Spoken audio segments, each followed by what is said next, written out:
ফ্যাসিবাদী সরকারের দেয়া মানবতাবিরোধী অপরাধের মামলায় জামায়াত নেতা আজহারুল ইসলামকে মৃত্যুদণ্ড থেকে খালাস দিয়েছে আপিল বিভাগ। আন্তর্জাতিক অপরাধ ট্রাইব্যুনালের দেয়া মৃত্যুদণ্ডের রায় বাতিল করে সর্বোচ্চ আদালত এ রায় দিয়েছেন। বিষয়টি নিয়ে সামাজিক যোগাযোগ মাধ্যমে অনেকেই প্রতিক্রিয়া ব্যক্ত করেছেন। এ বিষয়ে মঙ্গলবার নিজ সামাজিক যোগাযোগ মাধ্যম ফেসবুকে একটি স্ট্যাটাস দিয়েছেন জাতীয় নাগরিক পার্টি এনসিপির উত্তরাঞ্চলীয় মুখ্য সংগঠক সার্জিস আলম।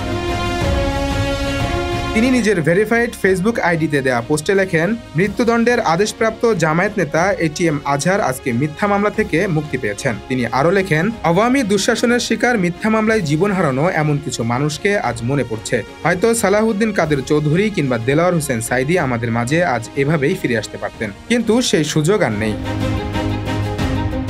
স্ট্যাটাসের শেষ অংশে সার্জিস সতর্কতা উচ্চারণ করে লেখেন, আমাদের যাদের সুযোগ হয়েছে এই মা, মাটি ও দেশের জন্য কিছু করার, তারা যেন সৌভাগ্যক্রমে পাওয়া এই সুযোগ এবং আমানতের খেয়ানত না করি। প্রসঙ্গত, বাংলাদেশ জামায়াতে ইসলামীর শীর্ষ নেতা এটিএম আজহারুল ইসলাম মৃত্যুদণ্ডের সাজা থেকে খালাস পেয়েছেন। বিগত ফ্যাসিবাদী সরকার কথিত যুদ্ধাপরাধের অভিযোগে তার বিরুদ্ধে মামলা করে এবং আন্তর্জাতিক অপরাধ আদালতের তৎকালীন বিচারকরা তাকে মৃত্যুদণ্ড দেয়।